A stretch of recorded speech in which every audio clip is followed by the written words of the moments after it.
ما بقى حدا يستغرب من تسييس القضاء، من فكرة إنه السياسيين يتدخلوا بالعدالة ويستغلوا القضاء لمصالحهم الخاصة.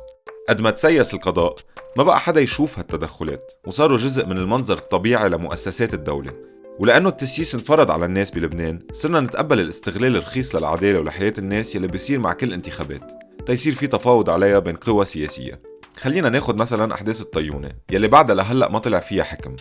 القوى السياسية المتورطة فيها عم تستفيد من هذا الملف بالانتخابات، رافعين نفس الخطابات الطائفية عن حماية مناطقهم ورافضين أي مسار ممكن يعمل عدالة.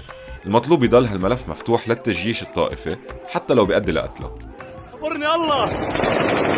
مثل تاني، أحداث خلدة يلي للصدف عم بيرجعوا أهالي عرب المنطقة يتحركوا اليوم للضغط بهدف إطلاق سراح أبنائهم، بس طبعا الملف معلق بالقضاء، وبدل حل قانوني في تدخل لمرجعيات سياسية مثل وليد جنبلاط وطلال إرسلان يلي نظموا جولات مفاوضات بين عرب خلدة وسرايا المقاومة.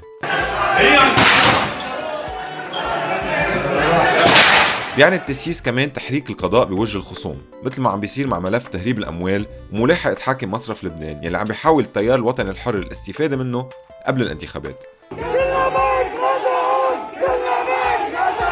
وهو عارف انه هيدا بس دعاية سياسية وشعار ما خلونا حاضر لفترة ما بعد الانتخابات، بس ما قدرنا نطين لهم لليوم الحاكم ومنظورته المالية. التسييس بيعني كمان انه يتحرك فجأة القضاء بموضوع شبكات العملاء قبل ما يتدخل بحسب بعض وسائل الإعلام رئيس التيار الوطني الحر جبران باسيل ليطلق سراح عدد من الموقوفين بموسم الانتخابات. بيتحرك هالملف لأسباب سياسية وبعدين بيتوقف لأسباب سياسية، والخلاصة أنه حزب الله داعم للرئاسة سياسي عم يتدخل لتخلية سبيل متهمين بالعمالة لصالح إسرائيل.